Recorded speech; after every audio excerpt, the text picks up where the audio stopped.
Capítulo 15. A esperança da vida.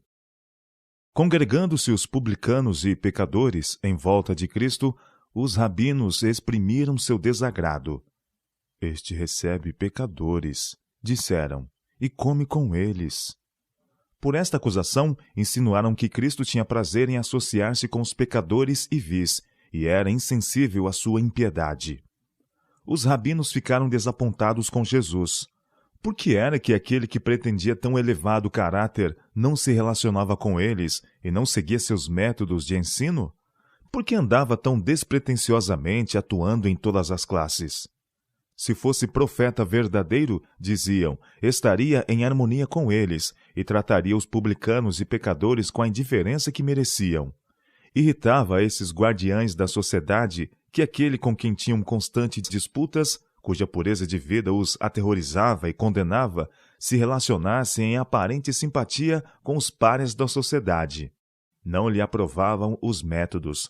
Consideravam-se muito ilustrados, culto e preeminentemente religiosos, mas o exemplo de Cristo lhes desmascarou o egoísmo. Enfadava-os também os que manifestavam unicamente desprezo aos rabis e nunca eram vistos nas sinagogas se agregassem ao redor de Jesus e com atenção arrebatada lhe escutassem as palavras. Os escribas e fariseus sentiam-se reprovados naquela presença pura. Mas como se podia dar que os publicanos e pecadores se sentissem atraídos a Jesus? Não sabiam que a explicação estava justamente nas palavras que pronunciaram, como insultuosa acusação. Este recebe pecadores. As almas que iam ter com Jesus sentiam em sua presença que mesmo para elas havia escape do abismo do pecado. Os fariseus, para elas, só tinham escárnio e condenação. Cristo, porém, as saudava como filhos de Deus, que na verdade se afastaram da casa paterna, mas não foram esquecidas pelo coração do Pai. Justamente sua miséria e pecado os tornavam tanto mais o objeto de sua compaixão. Quanto mais deles se haviam desviado, tanto mais ardoroso o desejo e maior o sacrifício para salvá-los. Tudo isto os mestres de Israel podiam ter estudado no sagrado volume, de que se gloriavam ser os guardas e expositores. Não escrevera Davi? Davi que caíra em pecado mortal? Desgarrei-me como a ovelha perdida. Busco o teu servo? Salmo 119, versículo 176. Não revelara Miqueias o amor de Deus aos pecadores, dizendo, quem, ó Deus, é semelhante a ti, que perdoas a iniquidade e que te esqueces da rebelião do restante da tua herança? O Senhor não retém a sua ira para sempre, porque tem prazer na benignidade. Miqueias capítulo 7, verso 18. Cristo não lembrou aos seus ouvintes desta vez as palavras da Escritura, apelou ao testemunho de sua própria experiência. Os planaltos que se estendiam ao longe, ao oriente do Jordão, ofereciam abundantes pastagens para rebanhos, e pelos desfiladeiros e colinas arborizadas desgarravam-se muita ovelha perdida, para ser procurada e trazida de volta pelo cuidado do pastor. Entre a multidão que rodeava Jesus, havia pastores e também homens que investiam dinheiro em rebanhos e gado, e todos podiam apreciar sua ilustração. Quem dentre vós, tendo 100 ovelhas e perdendo uma delas, não deixa no deserto as 99 e não vai após a perdida até que venha achá-la? Estas almas que vós desprezais, dizia Jesus, são propriedade de Deus. Pertence-lhe pela criação e redenção, e a seus olhos são de grande valor. Assim como o pastor ama as ovelhas e não pode sossegar enquanto uma única lhe falta, também Deus, em grau infinitamente mais alto, ama toda a alma perdida. Os homens podem negar as reivindicações de seu amor, podem dele desviar-se, podem escolher outro mestre, contudo, pertencem a Deus, e ele anela recuperar sua propriedade. Diz, como o pastor busca o seu rebanho, no dia em que está no meio das suas ovelhas dispersas, assim buscarei as minhas ovelhas, e as farei voltar de todos os lugares para onde andam espalhadas, no dia da nuvem e da escuridão. Ezequiel capítulo 34, verso 12. Na parábola, o pastor sai em busca de uma ovelha, o mínimo que pode ser numerado. Assim, se houvesse apenas uma alma perdida, Cristo por ela teria morrido. A ovelha desgarrada do rebanho é a mais desamparada de todas as criaturas. Precisa ser procurada pelo pastor, pois não pode sozinha encontrar o caminho de volta. O mesmo se dá com a alma que se desviou de Deus. Está tão desamparada quanto a ovelha perdida, e se o amor divino não fosse salvá-la, jamais poderia achar o caminho para Deus. O pastor descobre a ausência de uma ovelha. Não contempla indiferentemente o rebanho que está seguro no redil, dizendo: tenho 99, e custar-me-á muita perturbação ir em busca da desgarrada. Eis que volte, abrir-lhe-ei a porta do redil e a deixarei entrar. Não, logo que a ovelha se transvia, o pastor enche-se de cuidados e apreensões, conta e reconta o rebanho. Quando se certifica de que realmente uma ovelha se perdeu, não dormita. Deixa as 99 no redil e sai em busca da ovelha desgarrada. Quanto mais escura e tempestuosa a noite, e quanto mais perigoso o caminho, tanto maior é a apreensão do pastor e tanto mais diligentemente a procura. Faz todos os esforços possíveis para encontrar a ovelha perdida. Com que alívio ouve à distância o primeiro fraco balido. Seguindo o som, sobe às mais íngremes alturas. Chega, com perigo da própria vida, até a borda do precipício. Desse modo, procura, enquanto o balido mais e mais fraco lhe diz que a ovelha está prestes a sucumbir. Por fim, seu esforço é recompensado. Achou-a perdida. Não a repreende por lhe haver causado tanta fadiga. Não a tange com chicote, nem tenta guiá-la para casa. Em sua alegria, toma sobre os ombros a criatura trêmula. Se está magoada, acolhe-a nos braços e aperta-a de encontro ao peito para que o calor de seu próprio coração lhe comunique vida. Jubiloso porque sua diligência não foi em vão, carrega-a de volta ao redil. Graças a Deus, ele não nos apresentou à imaginação o quadro de um pastor aflito, voltando sem a ovelha. A parábola não fala de fracasso, mas de êxito e alegria pela recuperação. Eis a garantia divina de que nenhuma das ovelhas extraviadas do redil de Deus é desprezada, nem abandonada sem socorro. Cristo salvará a cada uma que se queira deixar redimir do abismo da corrupção e dos espinheiros do pecado. Alma abatida, tome ânimo, embora tenha agido impiamente. Não pense que Deus, talvez, lhe perdoe as transgressões e lhe permita ir à sua presença. Deus deu o primeiro passo. Enquanto você estava em rebelião contra ele, saiu a procurá-lo. Com terno coração de pastor, deixou as 99 e foi ao deserto para buscar a que se perdera. Envolve em seus braços de amor a alma ferida e quebrantada, prestes a perecer, e leva com alegria ao aprisco seguro. Os judeus ensinavam que o pecador devia arrepender-se antes de lhe ser oferecido o amor de Deus. A seu parecer, o arrependimento é obra pela qual os homens ganham o favor do céu. Foi esse pensamento que induziu os fariseus atônitos e irados a exclamarem: "Este recebe pecadores." Conforme sua suposição, não devia permitir que pessoa alguma a ele se achegasse sem se ter arrependido. Mas na parábola da ovelha perdida, Cristo ensina que a salvação não é alcançada por procurarmos a Deus, mas porque Deus nos procura. Não há ninguém que entenda, não há ninguém que busque a Deus. Todos se extraviaram. Romanos capítulo 3, versos 11 e 12. Não nos arrependemos para que Deus nos ame, porém, Ele nos revela seu amor para que nos arrependamos. Quando a ovelha extraviada é recolhida afinal, o júbilo do pastor se exprime em cânticos melodiosos de regozijo. Convoca seus amigos e vizinhos e lhes diz: "Alegrai-vos comigo, porque já achei a minha ovelha perdida." Igualmente o céu e a terra unem-se em ações de graças e júbilo quando um transviado é achado pelo grande pastor de ovelhas. Assim haverá alegria no céu por um pecador que se arrepende, mais do que por 99 justos que não necessitam de arrependimento. Vós, fariseus, disse Cristo, vos considerais os favoritos do céu. Julgai-vos seguros na vossa própria justiça. Sabei, pois, que se não necessitais de arrependimento, minha missão não é para vós.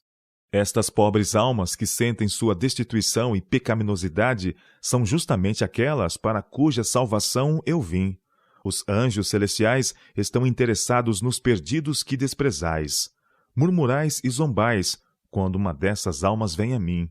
Sabei, porém, que os anjos se regozijam, e nas arcadas celestes ecoa o cântico de triunfo. Os rabinos tinham dito, segundo o qual, a alegria no céu, quando alguém que pecou contra Deus é destruído. Contudo, Jesus ensinava que a obra de destruição é estranha a Deus. Aquilo em que todo o céu se compraz é a restauração da imagem de Deus nas almas por ele criadas. Quando alguém que vagou longe no pecado procura voltar para Deus, encontrará suspeita e crítica. Aos que duvidarão de que o arrependimento seja genuíno ou insinuarão: ele não tem estabilidade, não creio que resista. Tais pessoas não fazem a obra de Deus, porém a de Satanás, que é o acusador dos irmãos. Por suas críticas, o maligno espera desencorajar aquela alma, afastá-la mais da esperança e de Deus. Contemple o pecador arrependido a alegria do céu pela volta daquele que se perdera. Confie no amor de Deus e não desanime de maneira alguma pelo escárnio e suspeita dos fariseus. Os rabinos compreendiam que a parábola de Cristo se aplicava aos publicanos e pecadores, mas tinha uma significação mais ampla. Cristo representava pela ovelha perdida não somente o pecador individual, mas o mundo que apostatou e se arruinou pelo pecado. Este mundo é apenas um átomo no vasto domínio sobre que Deus preside. Contudo, este pequeno mundo perdido, a única ovelha extraviada, é mais preciosa a seus olhos que as 99 que não se extraviaram do redil. Cristo, o amado comandante das cortes celestiais, desceu de sua alta posição, depôs a glória que possuía junto ao Pai, para salvar o único mundo perdido. Por este, deixou os mundos sem pecado nas alturas, os 99 que o amavam, e veio à terra para ser ferido pelas nossas transgressões e moído pelas nossas iniquidades. Isaías capítulo 53, verso 5. Deus se entregou a si mesmo em seu Filho, para que tivesse a alegria de recuperar a ovelha que se perdera. Vede quão grande caridade nos tem concedido o Pai, que fôssemos chamados filhos de Deus. E Cristo diz: assim como tu me enviaste ao mundo, também eu os enviei ao mundo, para que cumpram o resto das aflições de Cristo pelo seu corpo, que é a Igreja. 1 João capítulo 3, verso 1, João capítulo 17, verso 18 e Colossenses capítulo 1, verso 24. Toda alma que Cristo salvou é chamada a atuar em seu nome pela salvação dos perdidos. Esta obra foi negligenciada em Israel. Não é também hoje negligenciada pelos que professam ser seguidores de Cristo? Quantos transviados, caro ouvinte, você procurou e trouxe ao redil? Reconhece que despreza as almas que Cristo procura quando se desvia dos que parecem pouco promissores e não atraentes? Justamente no momento em que se esquiva deles, podem carecer muito de sua compaixão. Em toda a assembleia de culto, há almas que anseiam descanso e paz. Podem parecer como se vivessem indiferentemente, mas não são insensíveis à influência do Espírito Santo. Muitas delas podem ser ganhas para Cristo. Se a ovelha perdida não é trazida ao aprisco, vagueia até perecer. E muitas almas descem à ruína pela falta de uma mão estendida para salvá-las. Estes errantes podem aparentar ser endurecidos e indiferentes, mas se tivessem tido os mesmos privilégios que outros, poderiam ter revelado muito maior nobreza de alma e maior talento para a utilidade. Os anjos se compadecem destes transviados. Eles choram, enquanto os olhos humanos estão enxutos e os corações cerrados à compaixão. Oh, que falta de profunda e tocante simpatia pelos tentados e errantes! Oh, se houvesse mais do Espírito de Cristo e menos, muito menos do próprio eu! Os fariseus entenderam a parábola de Cristo como uma repreensão a eles feita. Em vez de aceitar a crítica de sua obra, reprovou-lhes a negligência dos publicanos e pecadores. Não o fez abertamente, para que contra ele não cerrassem o coração. Todavia, a ilustração lhes apresentava justamente a obra que Deus deles exigia e tinham deixado de executar. Se fossem verdadeiros pastores, esses guias de Israel teriam efetuado a obra de um pastor. Teriam manifestado a misericórdia e amor de Cristo e ter-se-iam unido a ele em sua missão. Sua recusa de fazê-lo demonstrou a falsidade de sua pretensa piedade. Muitos rejeitaram então a reprovação de Cristo. mas alguns se convenceram por suas palavras. Sobre estes veio o Espírito Santo, depois de sua ascensão, e uniram-se aos discípulos na mesma obra esboçada na parábola da ovelha perdida. Depois de dar a parábola da ovelha perdida, Cristo pronunciou outra dizendo: Qual a mulher que, tendo 10 dracmas, se perder uma dracma, não acende a candeia e não varre a casa e busca com diligência até a achar? No Oriente, as casas dos pobres consistiam usualmente em um único quarto, frequentemente sem janelas e escuro. O quarto raramente era varrido, e uma moeda que caísse era facilmente coberta pelo pó e lixo. Para encontrá-la, mesmo durante o dia, era preciso acender uma candeia e varrer a casa diligentemente. O dote de casamento da mulher comumente consistia em moedas que ela guardava cuidadosamente como seu maior tesouro, para transmitir às filhas. A perda de uma dessas moedas era considerada séria calamidade, e sua recuperação era causa de grande alegria, de que as vizinhas participavam prontamente. E achando-a, disse Cristo, convoca as amigas e vizinhas, dizendo: Alegrai-vos comigo, porque já achei a dracma perdida. Assim eu vos digo que há alegria diante dos anjos de Deus por um pecador que se arrepende. Esta parábola, como a anterior, descreve a perda de alguma coisa que, por diligente procura, pode ser recobrada, e isto com grande alegria. As duas parábolas representam classes diversas. A ovelha perdida sabe que está perdida. Deixou o pastor e o rebanho, e não pode salvar-se por si. Representa os que reconhecem estar separados de Deus e estão numa nuvem de perplexidades, em humilhação e assaz tentados. A dracma perdida representa os que estão perdidos em delitos e pecados, mas não estão conscientes de sua condição. Estão alienados de Deus, mas não o sabem. Sua vida está em perigo, porém estão disso inconscientes e descuidados. Nesta parábola, Cristo ensina que mesmo os que são indiferentes às reivindicações de Deus são objeto de seu amor piedoso. Precisam ser procurados para serem reconduzidos a Deus. A ovelha transviou-se do redil, vagava no deserto ou nas montanhas. A dracma foi perdida em casa. Estava próxima, contudo, só podia ser descoberta por meio de busca diligente. Nesta parábola, há uma lição para as famílias.